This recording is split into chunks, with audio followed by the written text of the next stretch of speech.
I think when it comes to change in our society, then the cultural sector has this very big benefit that it always is a certain state of exception. Culture is something that is considered always a little bit a part of our daily life. And this is not always good, of course, but it provides a space of freedom of thinking. It provides a space of alternatives. And I think the second important point is the cultural sector is populated with people who are very aware of what's going on, of the big problems, and people who are willing to change something. Otherwise, you wouldn't work in the cultural sector.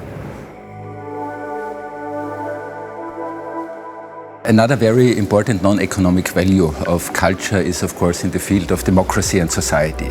Because cultural activities, artistic activities, they are always about agency. It creates situations where people recognize their position, their possibilities in society, and it's encouraging. Many of these projects and activities enable and encourage people to participate in the way how we shape society and how we shape our future. The role of cultural institutions in a democracy should be to change mindsets, to create awareness about values, and to show how we can accept each other regardless of our differences. Inability to act comes not from us not knowing particular facts or not knowing the data, not knowing the reason and cause, but it is because we're actually drowning in the plethora of this information.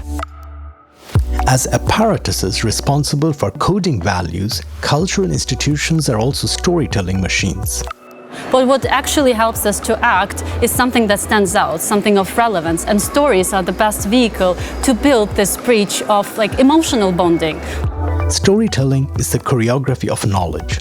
It reveals who defines what knowledge is, how knowledge gets transformed, which stories can be heard, whose voices are included, and can truths be plural?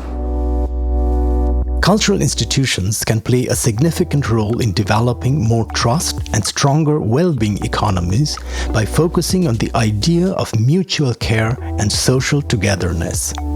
We have to understand why cultural institutions exist, what constitutes our practice, for whom it is, and are we actually moving in the right direction?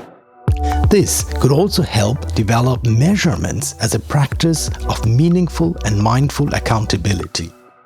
Indicators can then be turned into reframing tools, and measurements of the impact can become a strong part of the stories that institutions tell.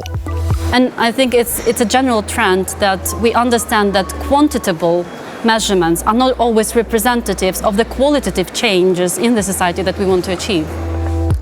They can in fact become their central points of consolidation and reference. I think probably the biggest impact of this very broad and diverse field of cultural industries, creative industry, artistic work is the diversity.